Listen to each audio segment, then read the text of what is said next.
मुझे ऐसा लगता है कि उनके द्वारा यह कहना कि मैं आवास खाली नहीं करूंगी, तो मैं दलित हूं इसीलिए, यही कारण है, दूसरा कोई कारण नहीं है।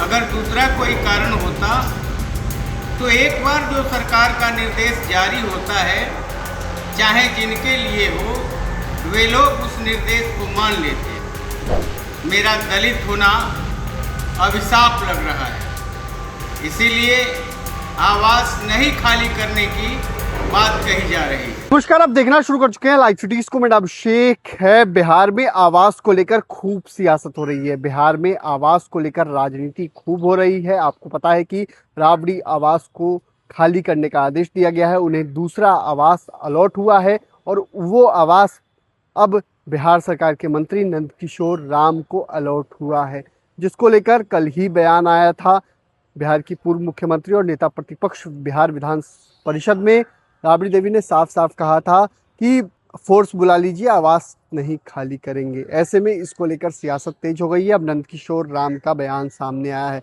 उन्होंने साफ साफ कहा कि मैं दलित हूं इसलिए ऐसा किया जा रहा है, मैं दलित हूं इसलिए ऐसा किया जा रहा है। ये बिहार सरकार के मंत्री नंदकिशोर राम ने कही हैं और अन्य बातें भी उन्होंने कही है। क्या कुछ कहते हुए नजर आए हैं आवास को लेकर, पहले आप वो सुनिए। मुझे बिहार सरकार के द्वारा आवास आवंटित किया गया है, जिस आवास में बिहार की पूर्व मुख्यमंत्री आदरणीय श्री राबड़ी देवी जी रहती हैं। सरकार ने आवास आवंटित इसलिए किया कि मुझे आवास आवंटित नहीं था। आज उनका बयान आ रहा है कि मैं आवास खाली नहीं करूंगी। मेरा आप लोगों के माध्यम से संपूर्ण बिहार और संपूर्ण देशवासियों से निवेदन है कि मैं दलित समाज से आता हूं और रामनगर विधानसभा निर्वाचन क्षेत्र से निर्वाचित हुआ हूं, जो अनुसूचित जात के लोगों के लिए आरक्षित है।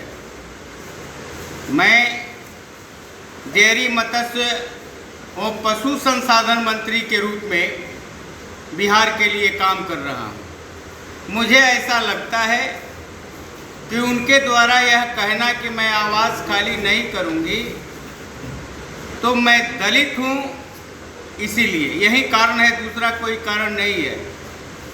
अगर दूसरा कोई कारण होता तो एक बार जो सरकार का निर्देश जारी होता है, चाहे जिनके लिए हो, वे लोग उस निर्देश को मान लेते हैं। लेकिन मेरा दलित होना अभिशाप लग रहा है, इसीलिए आवास नहीं खाली करने की बात कही जा रही है। तो आपने सुना कि क्या कुछ उन्होंने कहा कि मेरे को आवास अलॉट नहीं हुआ था और जब अब अलॉट हुआ है तो दलित होने के कारण ऐसी बातें कही जा रही हैं। वो कह रही हैं कि मैं आवास नहीं खाली करूंगी, तो ऐसे में मैं दलित हूं इसलिए मेरे साथ ऐसी बातें हो रही हैं। ये बातें नंदकिशोर राम ने कही है। बिहार में आवास को लेकर सियासत तेज है। प्रशासन की ओर से 15 दिन की मोहलत दी गई है। 15 दिनों के अंदर आवास खाली करना होगा, नहीं तो विधि सम्मत कार्रवाई की जाएगी। देखना होगा आगे क्या कुछ होता है। फिलहाल बने रहिए लाइव सिटीज के साथ। हमारे यूट्यूब चैनल सब्सक्राइब करिए। धन्यवाद।